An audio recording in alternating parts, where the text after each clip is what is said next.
Bonjour à tous et bienvenue dans cette nouvelle vidéo. On se retrouve comme d'habitude pour parler films, pour parler séries, pour parler sorties et bien évidemment pour parler plateformes de streaming. Et cette fois-ci nous allons parler plateformes de streaming car comme nous l'avons fait samedi pour Rings of Power, il est grand temps de faire le bilan sur la série de Disney+, qui est la série She-Hulk. C'est la dernière production des Marvel Studios au niveau série puisqu'ils nous ont également offert un petit film d'1 heure qui est Werewolf by Night, je vous ai fait une vidéo dessus d'ailleurs. Mais She-Hulk c'est la dernière production série du Marvel Studios de chez Disney et il est grand temps de juger cette série, de faire le bilan dirons-nous, et de pointer les quelques points positifs et les importants points négatifs de cette longue et magistrale saga. Je ne vous en dis pas plus, je ne vais pas vous gâcher le plaisir. Je vous laisse donc avec le générique, on se retrouve juste après.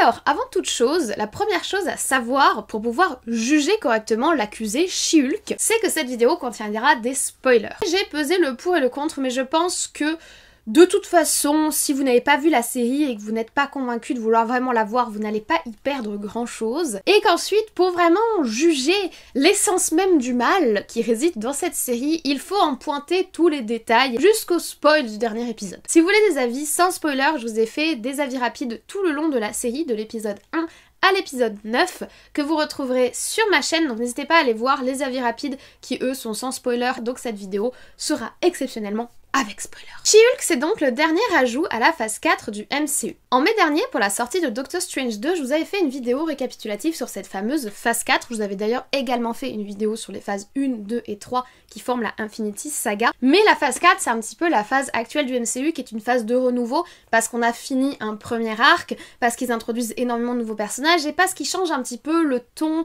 et les objectifs de leurs films et séries. D'ailleurs, ils font beaucoup plus de séries qu'avant également. En mai dernier, j'étais plutôt, ou du moins j'essayais de rester optimiste sur les contenus qui nous étaient proposés par le Marvel Studios. Déjà parce que j'ai adoré la Infinity Saga, j'ai adoré suivre des personnages comme Iron Man ou même Captain America que je n'aime pourtant pas tant que ça, jusqu'à l'apothéose de Infinity War et l'espèce d'appendice chelou qu'ils nous ont fait pour Endgame, qui commençait déjà à sentir un petit peu un goût de phase 4 mais qui restait une très belle conclusion pour une très longue saga, très nombreux films qu'ils avaient réussi à connecter, chose qui n'avait encore été jamais vue à cette ampleur au cinéma, et j'essayais de trouver du positif à cette phase 4 il y a de cela quelques mois. À ce jour, j'ai commencé, petit à petit, bon an mal an, à perdre espoir, et c'est notamment à cause de cette série She-Hulk. Cette série propose donc d'introduire, comme beaucoup de films et de séries de la phase 4, un nouveau personnage à l'univers du MCU. Il introduit ici Miss Hulk, ou She-Hulk, qui est de son nom d'humaine normal Jennifer Walters. Jennifer Walters, c'est la cousine de Bruce Banner que nous connaissons déjà, puisque Bruce Banner, c'est Hulk, le Hulk original, si l'on peut dire. Évidemment, comme tous les personnages du Marvel Studios, She-Hulk a eu des BD issus des Marvel Comics. C'est quand même une héroïne qui est assez connue et reconnue, qui a ses fans, et qui a connu plusieurs arcs avec plusieurs auteurs différents. Pour l'introduire dans l'univers cinématographique, Marvel propose une série en 9 épisodes d'à peu près 20 minutes chacun, soit à peu près 3 heures de visionnage au total. Le premier épisode est sorti le 18 août, et le dernier épisode est sorti jeudi dernier, c'est-à-dire le 13 octobre 2022. Ce n'est pas la première série de l'univers Marvel qui est entièrement basée sur un personnage qu'on ne connaît pas. C'était déjà le cas avec les séries de Jessica Jones ou de Daredevil. Elle était lancée par Netflix puisqu'à l'époque Netflix et Marvel avaient un partenariat qui n'existe plus d'ailleurs aujourd'hui. Donc si vous voulez voir les séries Jessica Jones, les Defenders, etc.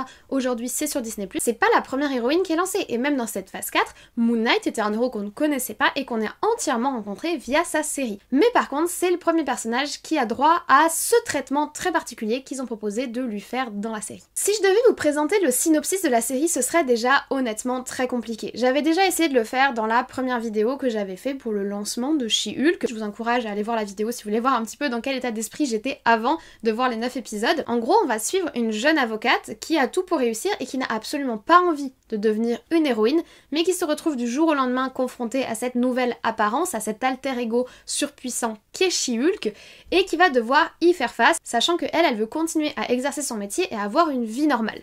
Normalement, ça c'est l'histoire de base, mais très honnêtement, c'est pas vraiment ce qu'on voit dans la série, et il est très difficile de décrire l'histoire réel de la série. Cela parce qu'il est très difficile de suivre l'histoire qu'on essaye de nous raconter dans la série. Je vais pas me permettre de vous proposer un synopsis, mais sachez qu'on essaye de suivre une avocate mi-Hulk, mi-humaine, très indécise sur qui elle est, quels sont ses objectifs, quels sont ses enjeux, et qui essaye de se dépatouiller dans une sorte d'univers qui est supposé ressembler vaguement au monde réel, mais avec une certaine dose d'humour et de second degré, voire millième degré, un peu bizarre, voilà. Le tout saupoudré d'un certain, on va dire, détachement volontaire qui fait que c'est pour le lol et principalement pour le lol. Divertissement pour le divertissement où on essaye de pas se prendre la tête, mais où du coup on se prend tellement pas la tête qu'il n'y a pas vraiment d'histoire. Donc je vous propose de passer directement à la direction artistique. Alors, le premier point à aborder, c'est l'ambiance en fait qu'ils ont voulu donner à la série à travers les décors, les différents lieux et la construction, on va dire, de l'image et de la photographie qui va être associée à la série She-Hulk. En soi, on nous propose un cadre extrêmement basique avec un lieu de travail dans un building classique américain comme on a dans n'importe quel film. On va suivre des avocats si vous voulez, puisqu'il faut rappeler quand même que Jennifer Walters est avocate et que donc She-Hulk l'est également. On va avoir la petite maison de quartier et ensuite dans son travail d'avocat on va avoir forcément le tribunal, la prison pour rencontrer ses clients. Ce qui est intéressant par contre c'est de savoir que la série a voulu se vendre comme une sitcom mais n'en respecte absolument pas les codes visuels. Alors la sitcom c'est une thématique qui avait déjà été abordée dans la série WandaVision mais c'était plutôt une sitcom dans la série. Sa vie se mettait en scène comme une sitcom mais la sitcom était elle-même intégrée à l'intrigue générale de la série. Normalement une sitcom, donc une comédie de situation, c'est une sorte de série à petit budget avec très peu de décors, donc 3 ou 4 localisations récurrentes, mais qui sont filmées sous différents angles avec différentes caméras. C'est des costumes et des décors et des accessoires très simplifiés, des épisodes de durée relativement courte, donc là ça correspond puisqu'on est sur à peu près 20 minutes, c'est correct. Et c'est surtout facilement identifiable puisque ce sont généralement des comédies où on a soit des rires enregistrés, soit des rires du public présent lors du tournage, puisqu'en effet, les premières sitcoms qui étaient tournées en studio avaient pour certaines du public qui était supposé rire au bon moment de la bonne petite blague. La sitcom, elle est apparue en 1950, on la reconnaît notamment dans la série I Love Lucy de l'époque, puis elle a été réutilisée et elle a évolué dans ses codes au fil du temps. Et il y a plein d'exemples de sitcoms extrêmement connus, il va y avoir le Cosby Show, il va y avoir Friends évidemment qui est internationalement connu, et on va avoir Une Nounou d'Enfer avec son style vintage, How I Met Your Mother, ou encore plus récent, Big Bang Theory ou Modern Family. Tout cela, ce sont des sitcoms. Or, She-Hulk a essayé d'être associé à ces codes, mais n'en possède aucun hormis la durée de ses épisodes et l'aspect relativement humoristique qui est approché, ainsi que la rupture du quatrième mur, mais la rupture du quatrième mur c'est pas spécifique à la sitcom. Donc de ce côté-là, au niveau de la direction artistique, si vous avez vraiment voulu s'inscrire dans les codes de la sitcom, il y a des piliers, des prérequis qui sont hyper basiques et hyper simples à mettre en scène et qui en plus leur auraient permis de faire énormément d'économies, notamment sur les localisations, puisqu'ils auraient beaucoup moins diversifié les lieux dans leur série, mais pour le coup on peut pas du tout dire qu'elles s'inscrivent dans la sitcom, ni même au niveau de l'écriture, soyons honnêtes. Autre point abordé sur la direction artistique, c'est bien évidemment les très décriés effets spéciaux, puisque avant même que la série ne sorte, quand avait été dévoilée la bande-annonce, les gens avaient crié à l'horreur visuelle, voire même à l'injure visuelle, en voyant She-Hulk version effets spéciaux. Et faut reconnaître que s'ils ont fait des efforts sur les quelques premiers épisodes, les 1, 2, 3, ça passe, c'est pas transcendant mais ça passe. On sent vraiment que plus on avance dans les épisodes, moins les gens qui travaillaient sur les effets spéciaux avaient le temps de finoler le truc et plus ça devient une sorte de bouillie de pixels verts, soyons honnêtes, il y a vraiment des scènes qui sont très moches, surtout quand She-Hulk évolue avec d'autres personnages dans un environnement entre guillemets réel. Là, ça se voit énormément. Alors, première chose, je ne blâme absolument pas, et je crois que personne ne le fait, on ne blâme pas du tout les ingénieurs, les graphistes et les spécialistes d'effets spéciaux qui ont bossé dessus, parce qu'on sait très bien, et ce depuis très longtemps, que Marvel ne traite pas très bien ses équipes, notamment ses équipes d'effets spéciaux. C'était déjà le cas sur Homecoming ou sur les Gardiens de la Galaxie et ça fait presque 10 ans. Les gens qui se plaignaient des durées, des deadlines impossibles à tenir, qui se plaignaient de la pression, des coupes budgétaires qui arrivaient en plein milieu de la création, etc. Donc on sait très bien comment ça fonctionne chez Marvel. Ce qui est embêtant, c'est qu'on voit avec cette série que ça ne change absolument pas. Un paramètre supplémentaire qui se met en place, c'est que déjà pour les films, ils essayent de couper court au budget, mais pour les séries, ils voudraient le même rendu visuel qu'un film blockbuster avec un budget énorme, mais avec 4 fois moins de budget. Or, une série, c'est forcément beaucoup plus long qu'un film. Là, She-Hulk, même si c'est pas transcendant, ça dure 3 heures. Donc, si sur les 3 heures, tu fais 2 heures d'effets spéciaux, 2 heures avec elle sous forme verte, il faudra payer 2 heures d'effets spéciaux, même si c'est juste, entre guillemets, une série. Et ça, je pense qu'au niveau budget, ça pose aussi problème chez Marvel. D'autant plus qu'ils en ont conscience, puisque dans le dernier épisode super méta, où ils nous font apparaître un Kevin Feige qui est en fait un robot, ça c'est plutôt drôle, mais bon, vu que c'est le 9e épisode et que t'es saoulé, tu ris pas, mais en soi la métaphore est plutôt sympa. Mais Kevin Feige, le robot, dit lui-même « Attention, reste pas en forme verte, tu nous coûtes trop cher ».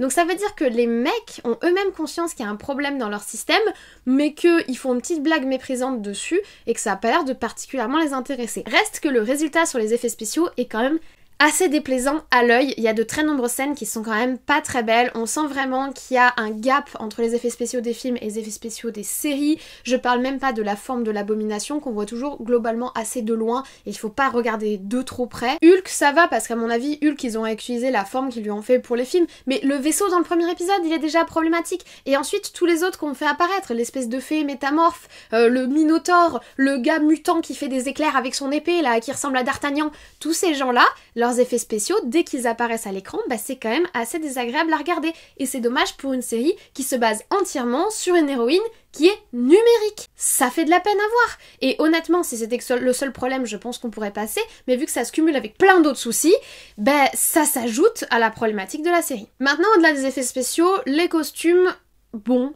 Oui, costume de Titania, c'est une espèce d'influenceuse très exubérante. Les costumes des espèces de super ou de mutants, je sais pas comment vous les appelez, je sais pas comment les appeler puisqu'on m'a pas expliqué d'où ils sortaient ces gens-là, et que je sais pas ce que c'est, entre le Minotaure, la Fée Bleue et D'Artagnan.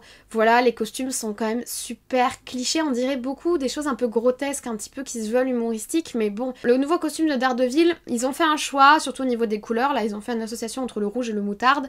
Personnellement, je préfère un costume plus sombre qui collait plus au personnage, mais bon, on a quand même beaucoup de costumes sombres. Au niveau du rouge et noir, on va avoir Blade qui va arriver l'année prochaine, on a déjà Black Widow, on a déjà beaucoup de personnages qui sont associés à ces couleurs-là, donc je comprends qu'ils aient essayé de créer une identité visuelle différente, mais il n'y a rien d'impressionnant ou de très motivant, on va dire, dans les costumes des différents personnages qui nous sont proposés. Mais même si j'ai l'air un peu blasée, il y a quand même des points d'intérêt et des trucs super intéressants visuellement, c'est juste que le problème c'est que ça va pas plus loin. J'ai pas l'impression que eux ça leur est tapé dans l'œil en disant super, on va miser là-dessus, ça peut être l'identité de la série. Le générique de fin est superbe, les espèces de crayonnés là, c'est magnifique. Pourquoi ils ont pas misé là-dessus s'ils ont des artistes en stock qui peuvent faire des trucs pareils? Pourquoi ils misent pas là-dessus? Pareil, il y a des moments de montage qui sont très bons, visuellement il y a des moments qui sont très sympas. Il me semble que c'est le début de l'épisode 8 où on a un montage où vous savez, elle fait sa matinée, il y a des moments où elle est dédoublée sur des plans. C'est très très joli, c'est très fluide, et t'as presque l'impression de ne plus être dans la même série tellement ça te fait bizarre par rapport au reste. Également, le début de l'épisode 9, avec l'hommage qui est fait à l'ancienne chérie Hulk, ça c'est une super idée et c'est super bien géré. Et vraiment, tu commences ton épisode, tu tombes là-dessus, t'es en mode « Oh là là, mais j'ai été projetée dans la 4e dimension ». Puis quand la série elle est devenue créative et intéressante, il y a des bonnes idées. Elle nous prouve que dans ces équipes, il y a des gens qui sont créatifs et qui ont des idées. Et je pense juste qu'on les laisse pas exploiter leurs idées jusqu'au bout. Ce serait intéressant de voir ça sur beaucoup plus d'épisodes.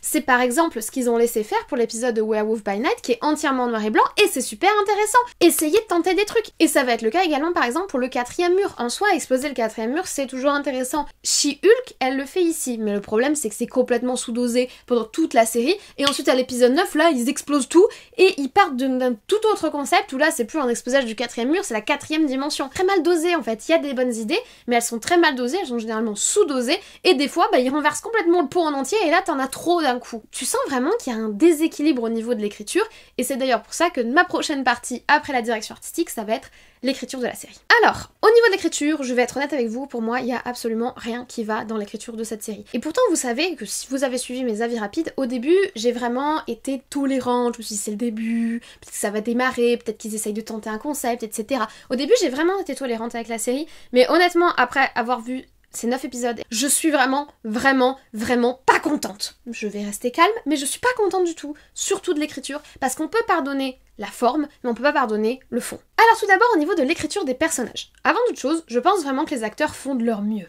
La plupart des acteurs sont des acteurs plutôt bons qui ont déjà fait leurs preuves. Je pense vraiment que s'ils avaient casté d'autres personnes, ça serait encore pire.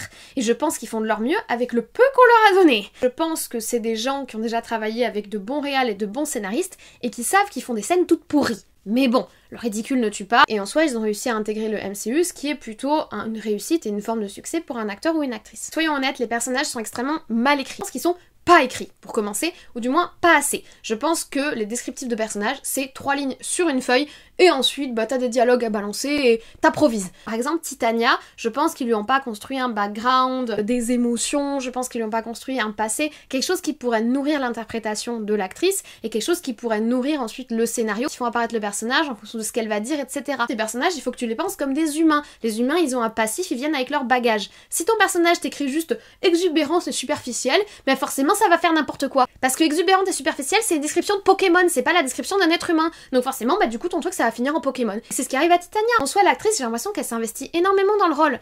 Mais elle se développe pas, elle évolue pas, son personnage n'a aucune évolution, aucune profondeur, rien, y a rien pour t'accrocher, tu t'y attaches pas à part qu'elle est drôle. Et de toute façon, tous les personnages sont drôles. Après, moi je dirais plutôt qu'ils sont humiliés, mais je sais que c'est une forme d'humour qui est un humour qui ne me parle pas, mais pour moi je le ressens plutôt comme une humiliation. Après, en soi, je suis médisante. Il y a un personnage qui est développé, c'est le personnage de Jen She-Hulk, de She-Jen, parce que vu que c'est la même personne, vu qu'ils ont pas essayé de faire 2 entités différentes et que en plus t'expliques ça par un TGCM monumental, ils ont essayé de développer Jen. Par contre, chaque semaine, dans chaque épisode, ils oublient ce qu'ils ont développé dans l'épisode précédent pour construire le personnage et ils partent dans une autre direction. Elle change de caractère, elle change de concept, elle change de valeur quasiment à chaque épisode. Au début, elle est présentée comme une femme forte, très intelligente, qui a réussi des études difficiles, qui veut s'investir dans son métier d'avocate. Épisode suivant, tu découvres que c'est une avocate déplorable, qui cherche pas ses dossiers, qui fait n'importe quoi. Épisode suivant, elle te dit qu'elle veut absolument rester célibataire et qu'elle est indépendante et qu'elle a pas besoin d'un homme. Épisode encore d'après, elle s'inscrit sur Tinder. Épisode encore d'après,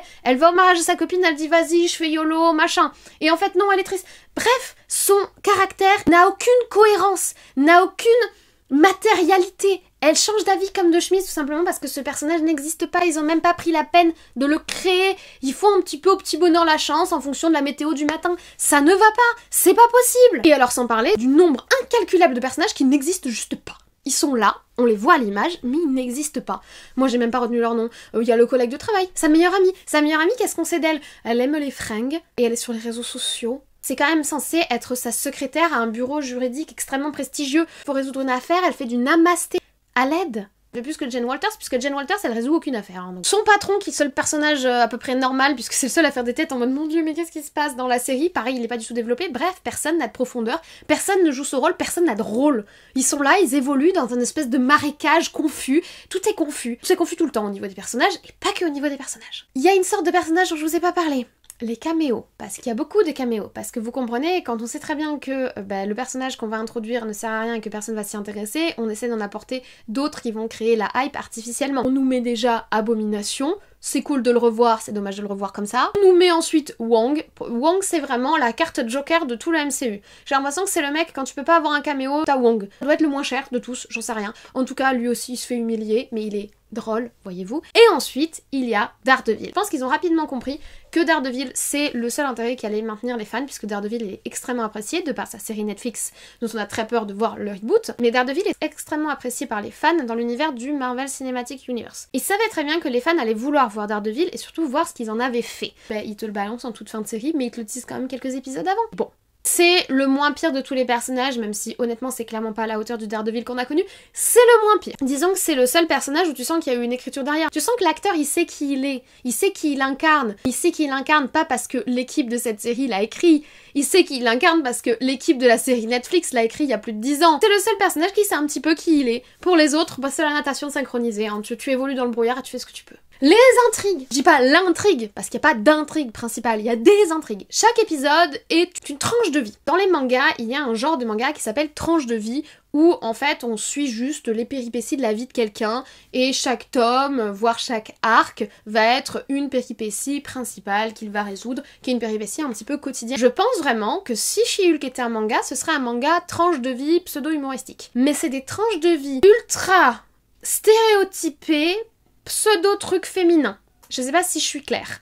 On reviendra de toute façon sur l'aspect féministe de la série un peu plus tard. En gros, le mariage, le shopping, le maquillage, l'image sur les réseaux sociaux, trouver un travail, comment s'habiller au travail, trouver un tailleur. Ça, c'est les intrigues de She-Hulk. Chaque épisode est basé sur une de ces intrigues. Évidemment, j'ai oublié, Tinder, se trouver un homme. Stop au célibat après 30 ans. Je vais vous laisser une petite minute pour pleurer, peut-être. Moi-même, j'ai dépassé la phase de la tristesse, hein, au niveau du deuil. Moi, je suis au niveau de la colère, maintenant. Mais je peux comprendre, si vous avez envie de pleurer, c'est normal. Plus sérieusement, il n'y a aucune intrigue majeure. D'ailleurs, chaque semaine, on se retrouvait en live chez AfroGeek. On va continuer à le faire, mais sur d'autres séries. Donc si jamais ça vous intéresse, n'hésitez pas à passer. Mais on se retrouvait en live chez AfroGeek pour faire les viewers anonymes, parler avec des gens pour pouvoir dépasser le trauma de la semaine, vous voyez. Et on s'est rendu compte tous ensemble que on savait même pas à quoi s'attendre pour les derniers épisodes, tellement ils avaient posé aucun enjeu, on ne savait pas ce qui allait se passer. Et vu la gueule du dernier épisode, les scénaristes eux-mêmes ne savaient pas quoi faire. Vu qu'ils ont posé aucun enjeu et aucune ligne directrice à leur série, que des tranches de vie, mais ils savaient plus quoi faire pour le dernier épisode pour finir, pour faire l'apothéose finale. Et résultat, ils ont fait cette espèce de gloubi-boulga pseudo-méta où ils te méprisent à mort et ils ont aucun respect pour leurs viewers en disant « on a fait de la merde ».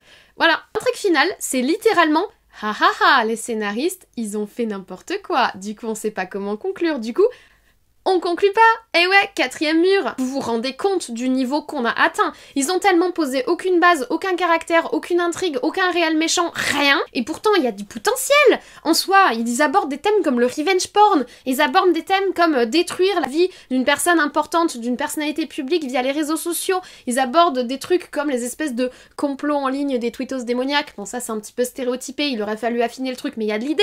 Et non, ils en font rien. D'ailleurs, aucune des pseudo-problématiques qui sont lancées dans la série ne trouve une fermeture au dernier épisode. Ils essayent même pas. Je vais utiliser une expression de Avatar que j'ai utilisée dans mon avis rapide, c'est « ils nous pissent dessus sans nous faire croire qu'il pleut ». Je trouve que cette expression illustre parfaitement ce qu'ils font pour terminer l'intrigue de leur série. Vous savez la pluie là que vous ressentez depuis l'épisode 1, vous savez ce malaise que vous ressentez? Bah en fait c'est nous et on le fait volontairement. C'est comme ça qu'ils concluent leur série et c'est sans commentaire. L'humour, est-ce qu'on évoque l'humour? Alors c'est une forme d'humour que je n'ai pas. Voilà, je creuserai pas de ce côté-là, l'aspect humiliation, un petit peu sexualisé, un petit peu vulgose, moi ça me fait pas du tout rire, c'est pas du tout mon humour.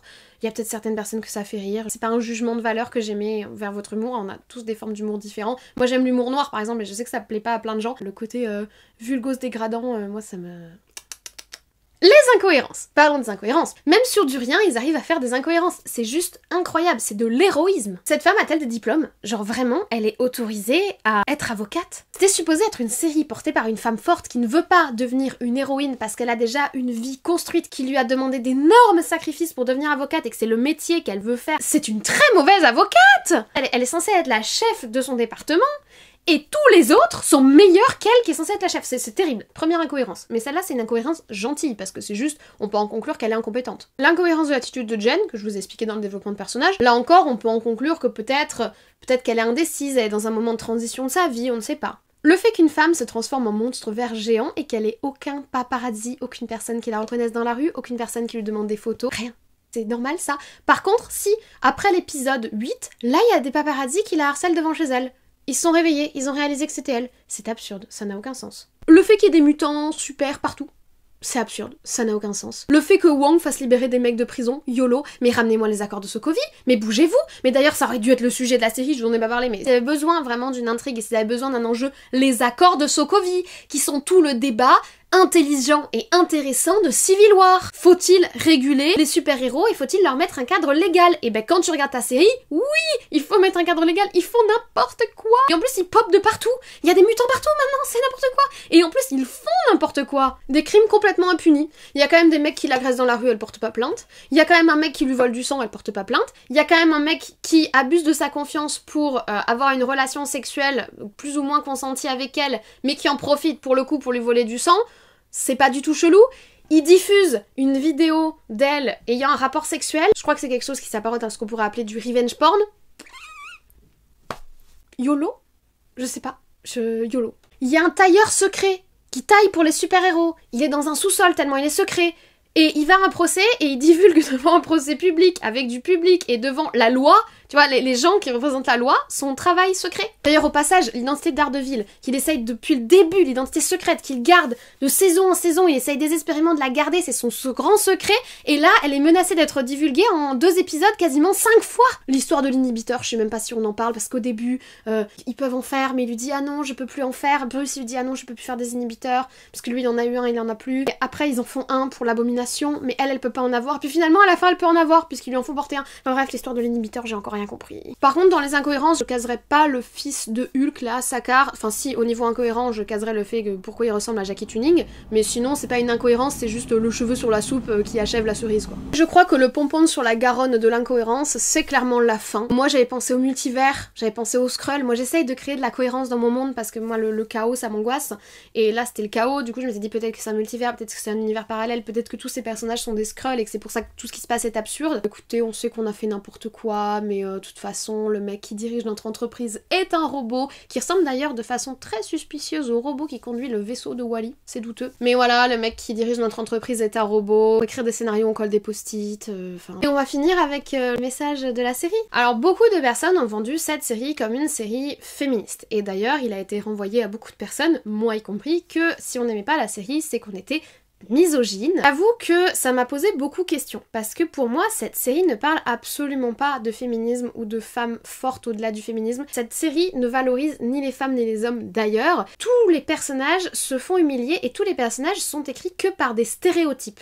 Des stéréotypes de genre, des stéréotypes de comportement, des stéréotypes raciaux. Juste terrifiant, parce que c'est un monde entièrement basé sur des stéréotypes. Jane Walters, qu'est-ce qu'elle est? Elle est une femme de 30 ans qui est super angoissée d'être célibataire, qu'on force à trouver un mec, qui n'est compétente dans son travail que par l'apparence qu'elle dégage, c'est-à-dire son apparence de She-Hulk, qui d'ailleurs ne s'intéresse qu'à son apparence, puisque ses inquiétudes, c'est l'image qu'elle va avoir sur les réseaux sociaux, c'est l'image qu'elle va avoir au travail, c'est se trouver un tailleur pour avoir des vêtements qui lui vont bien, les messages qu'on lui renvoie, puisque tous les gens autour d'elle lui envoient comme, enfin toutes les femmes surtout autour d'elle lui renvoient comme message qu'il faut qu'elle s'habille bien, c'est terrifiant. Son personnage est obsédé par les hommes et par le mariage et par le couple, et d'ailleurs la conclusion happy ending de la série, c'est waouh, Jennifer a réussi à former un couple avec quelqu'un, la famille est heureuse. C'est ça l'accomplissement d'une femme, genre vraiment?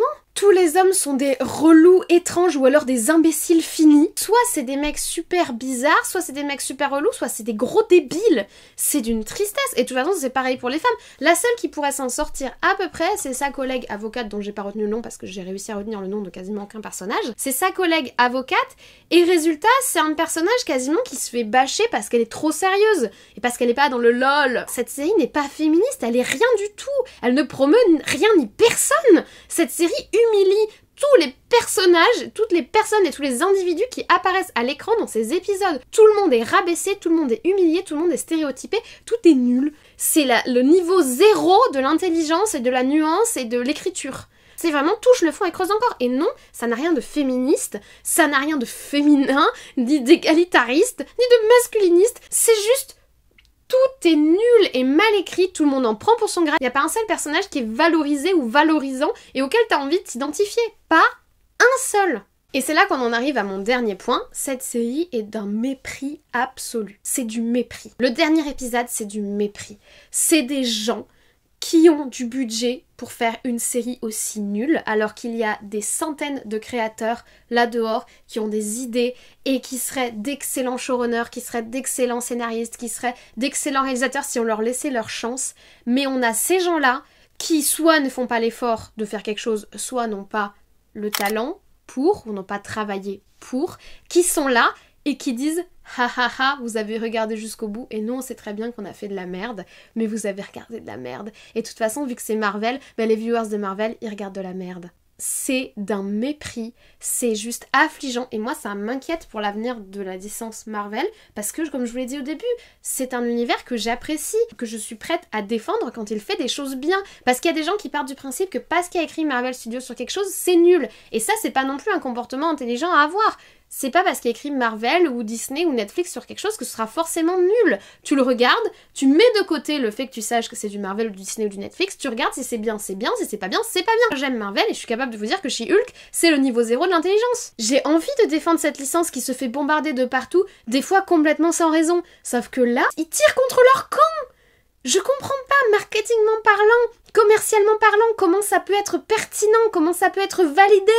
Je sais pas, est-ce que Kevin Feige est vraiment un robot du coup? Commence à me poser des vraies questions moi. Arriver à prendre des décisions pareilles, à un moment c'est qu'il y a quelque chose qui coince. En plus, dans cette série, ils mettent un caillou énorme dans la chaussure de tout le reste de l'univers parce que je vous rappelle que toutes les séries et tous les films sont liés entre eux et que donc l'univers de She-Hulk et le personnage de She-Hulk est lié avec les autres. tous ces espèces de super bizarres, ces mutants étranges, ces buffles, ces mecs porc épics, l'espèce de meuf métamorphe et She-Hulk elle-même, et un monde où les réseaux sociaux et le monde n'auraient rien à faire d'une femme verte, ça existe et ça cohabite avec l'univers de Hawkeye, avec l'univers de Wanda, avec Doctor Strange 2, avec les enfants soldats de Thor 4. Ça cohabite ensemble et j'ai peur que l'univers de Marvel devienne une énorme salade de n'importe quoi, avec au milieu quelques pauvres personnages importants en train de se noyer, comme Daredevil est en train de se noyer dans cette série, parce qu'il a beau faire tout ce qu'il peut, ça ne suffira pas pour lutter contre le vortex de Camoulox Schmilblick qu'ils nous ont fait. Donc c'est ma conclusion, je suis très inquiète.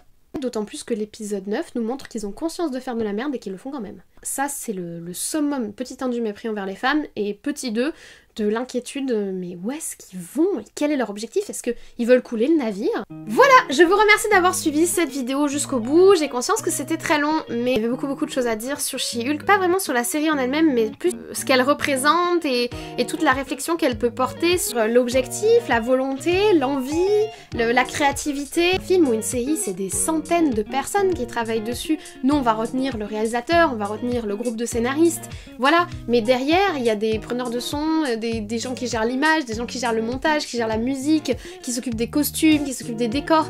Tous ces gens-là ont travaillé sur ce projet pour ce résultat-là qui est déplorable et humiliant.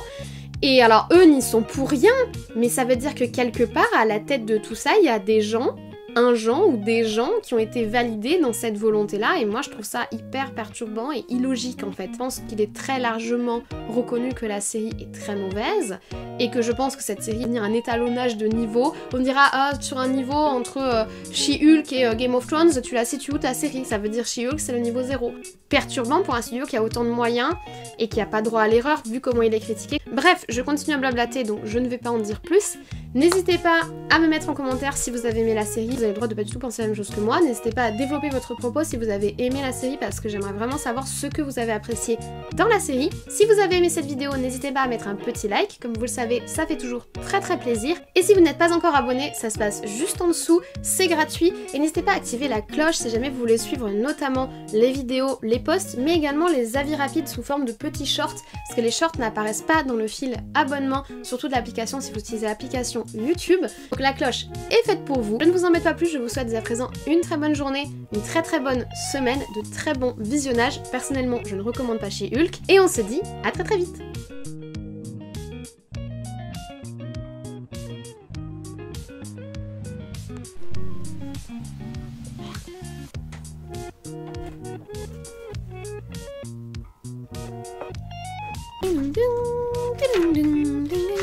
Elles vous permettront de quand même découvrir les épisodes. Alors attention, si vous regardez l'avis rapide de l'épisode 9 et que vous n'avez pas encore vu l'épisode, vous allez vous faire quelques idées sur ce qui se passe. Et encore, l'intrigue est pas si linéaire que ça.